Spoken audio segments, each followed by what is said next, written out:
What's up guys, Jamie JC West here. I would like to welcome you to what has become the most frustrating video I have ever recorded. No fault at all to the device. It's just like the 9th time I've tried to do this week. One time I had a phantom recording, like it said it was recording, I get to the computer, it wasn't recording. You know, it's just thing after thing getting to this video. So what we're going to talk about today is the, I guess, to some degree, maybe the final follow-up, upgrade, thoughts and impressions on the AC9 after the V2. So here we go.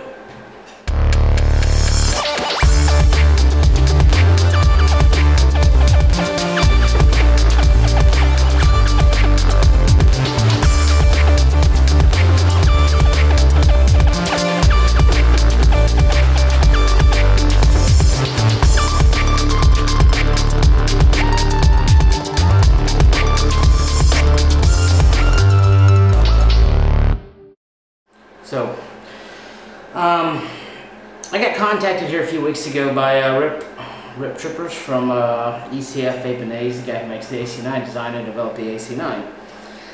When he gave me a call, he said he had sent me out a spring and 2 oxidized stainless steel washers to basically turn the AC9 into an AC9 revision 2. Let me get up close and kind of show you what that is. Hello. It's literally stainless steel washer that's oxidized, stainless steel washer that's oxidized with a spring in the middle. You yourself could do this upgrade at the hardware store for probably 25 cents. You got a butane torch to oxidize the washers, you're pretty well set to go.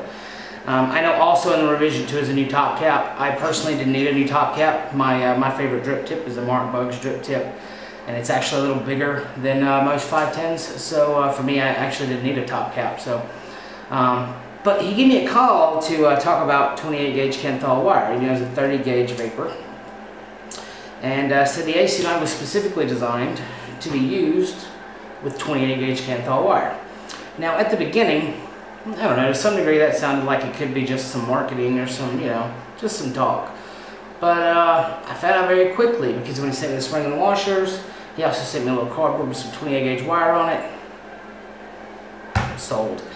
And I guess if you think about it, that does make sense, because a 34 wrap with 28 gauge Kenthal is about the same resistance as a 2-3 wrap with 30 gauge Kenthal.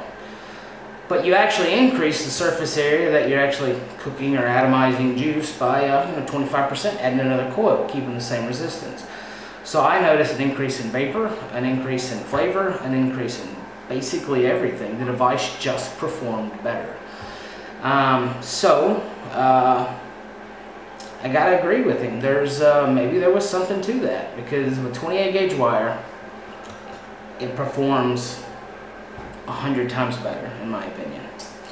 The top cap, or the top, is very simple. Like, instead of having the 2 wonky nuts you had to trap the wire between, you just kind of wrap, and trap.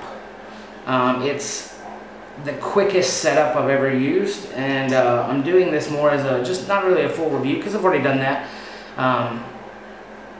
It's easier to use. It's in my opinion, the easiest positive post to use. It's kind of Orion-esque, but it just seems to work really, really well. So just wrap, trap, chop, cut it off, and you've got a complete coil. I can do a coil faster on an AC9 now than I can on anything. And with the 28 gauge wire, you know, the hot spots just, they're not there. I don't think I've ever had a hot spot using 28 gauge wire. So another thing I want to mention about the AC9, and a feature that I don't think I brought up in the last video of it, was the fill hole.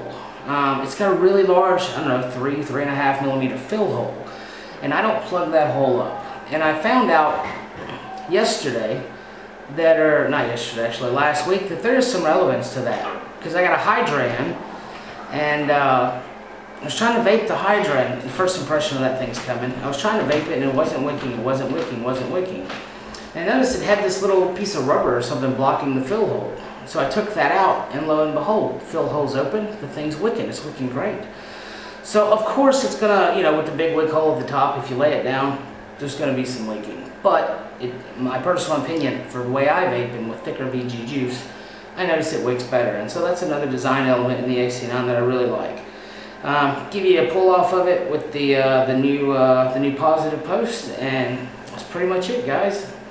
I can't believe that in 3.5 months, and I said then, or 3 months, I said that the AC9 was the best 510 native Addy on the market.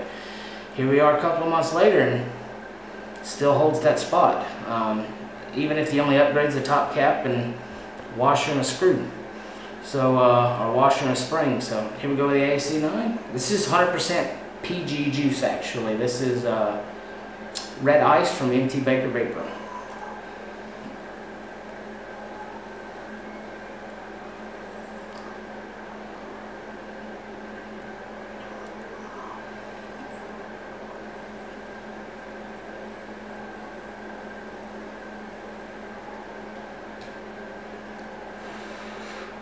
Do you notice we're not doing this? Rick told me that the 28 gauge wire, it assists in the capillary action. I don't vape this thing up here, I am. 4 o'clock.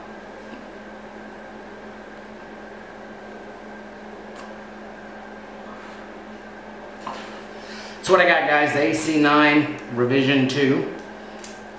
It's good stuff, man. Still my favorite native 510, and man, if I'm not using an iHybrid, I'm using an AC9. Be strong, vape on. That's what I got. JC West, ECF, New Vapor Forum, Vapor Wall, Vape Pit, Facebook, just about everywhere. See you again next time.